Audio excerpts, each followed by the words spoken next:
Here's a tip for all average guys, not just the Mopar crowd. If you see here, these are the terminals.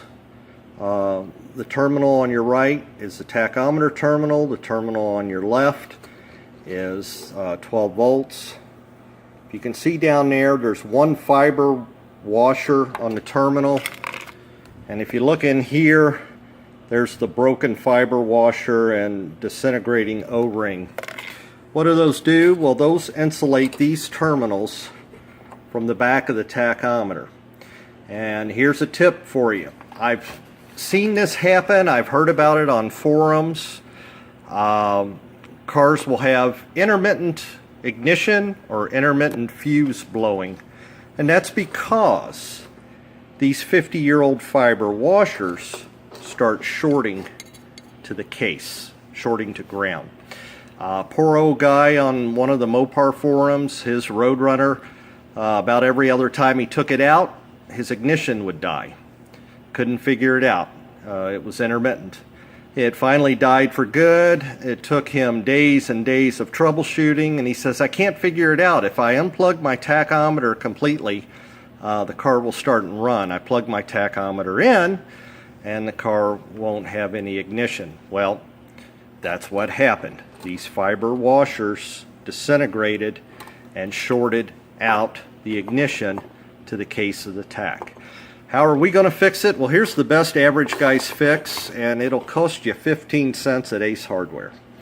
We've got these little rubber grommets, and what we're going to do is we will take the vacuum grease and lube them up real good, pop them in, and that will eliminate for many years to come any of those terminals shorting to the case of the Tach.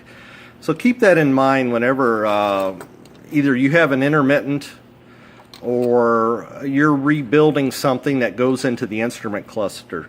These little fiber washers were very, very popular throughout 60s, 70s, and that's what happens to them after 50 years. So that's the tip of the day. We'll pop these in, and once we get the tachometer module, there'll be more video. Welcome back to the Average Guys Restoration blog. Finishing up my tachometer. The guys at rt-eng.com, I can't say enough good about them.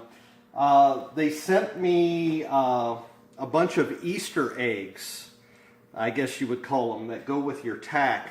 After I calibrate the Tach, I can actually put it into a mode where it will self-test as soon as I turn the key on.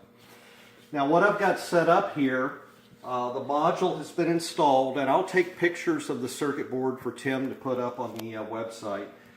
4 wires to solder. Took me about 30 seconds. Put it back together. There's a calibration jumper for 1000 RPM and 4000 RPM, and you keep going back and forth, and you adjust a potentiometer, and you adjust the little spring in the back of the movement between 1000 and 4000 to get it calibrated. Very easy to do. So what I've got set up again is I've got the scope, and I have replicated the signal when we were in the car last week and it was idling with a function generator. So I'm going to go through and show you the self-test mode by simulating the ignition on. Then I'll turn the function generator on, and we'll see the idle signal on the scope, and then the Tach should automatically go out of self-test and show the RPM simulated. So that's ignition on, and it's supposed to be 4000 RPMs. That checks the calibration. So now I start the car and I get an ignition signal, and you can see on the scope I have the same time-based settings and the same voltage scale that I had last week on the scope. So that was my idle signal coming out of the MSD ignition. And if you look close enough, it looks like I'm idling around 800 RPM. So, and I had just set the idle by looking at the speedometer. I didn't have a Tach, so when I adjusted the carburetor and the timing, I basically put it in drive and let off the brake, and I tried to set the idle for about 6-7 miles per hour. I may be a little high, but it's going to be neat if I put this in the car and I get the same reading showing what I replicated on the scope. So now I'm going to put the case back on, put it all back together. I'll take pictures for Tim to put up on the website. And then I'm going to take a handful of ibuprofen and crawl up under the dash and install it.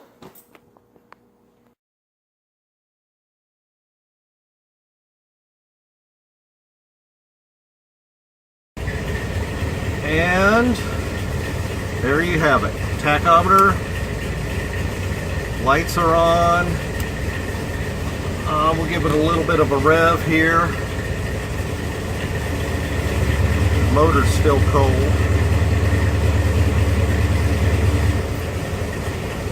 And when I turn the key to on, I got the 4,000 RPM. So, and you can see my new voltmeter down there. I got rid of the amp meter, and I'm going to do a video on that, of why I got rid of the amp meter. I'm setting right at 15 volts, 14.6 is considered perfect. Oil pressure's right at 50. Temperature gauge is still cold, haven't moved yet. But I'm happy. I'll do a quick wrap up after I let the car run a little bit. But yes sir, I finally have a factory tach working that's accurate. Pretty happy.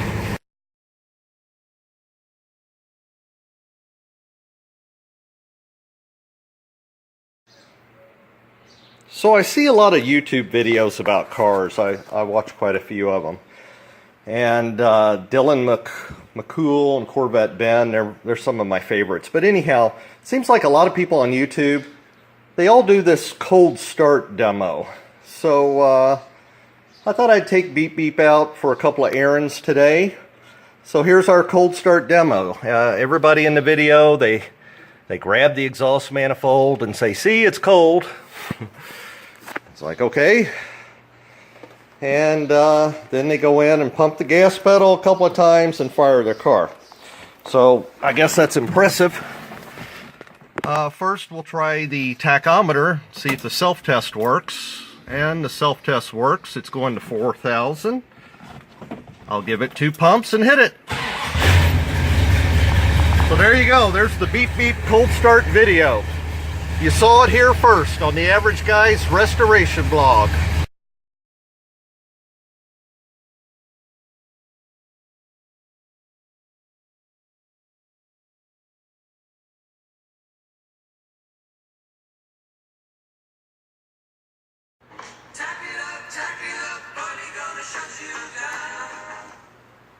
I'll tell you, that Average Guy's band is getting better and better. So I took the car for a couple of errands this morning. You saw my cold start video. I don't know why everybody on YouTube does that, but the tachometer is working. It's just so cool.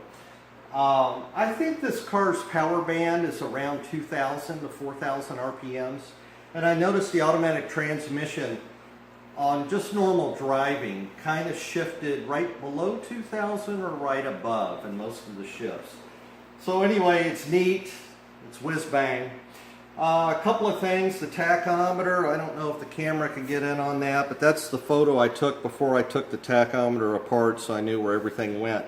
It was made February of '68, so it's over 50 years old. So the next video, we're going to do another electrical upgrade. What I'm holding here is called an IVR, and that's Instrument Voltage Regulator. And this is not for Mopar people, this is for the Mustang crowd and even American Motors. So what they used from 1960 to 1989 was a little can like this and a bimetal strip that was heated. And it literally turned 12 volts on and off, to average 5 volts for all the instruments. Well, the same company that made the TAC module, rt-eng.com, I bought one of their electronic IVRs. And why?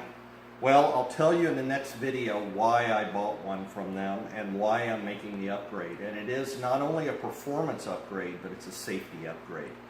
So thanks for watching the Tach videos. We'll dig into electronics on the next one.